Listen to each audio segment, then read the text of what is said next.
Well, we had an election yesterday, and it was a good day, I think, for democracy, and I think it was a good day for America. Excuse me, I'm a little hoarse. Our democracy has been tested in recent years, but with their votes, the American people have spoken and proven once again that democracy is who we are. The states across the country saw record voter turnout. And the heart and soul of our democracy, the voters, the poll workers, the election officials, they did their job and they fulfilled their duty, and apparently without much interference at all, without any interference, it looks like. And that's a testament, I think, to the American people.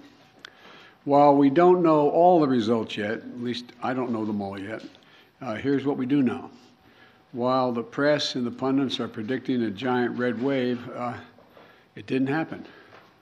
And I know you were somewhat miffed by my obsessive optimism, but I felt good during the whole process. I thought we were going to do fine. While any seat lost is painful, some good Democrats didn't win the last night. Democrats had a strong night. And we lost fewer seats in the House of Representatives than any Democratic president's first midterm election in the last 40 years.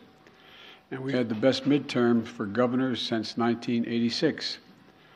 And another thing that we know is that voters spoke clearly about their concerns, about raising costs, the rising costs that they're in, and the need to get inflation down. There's still a lot of people hurting. They're very concerned.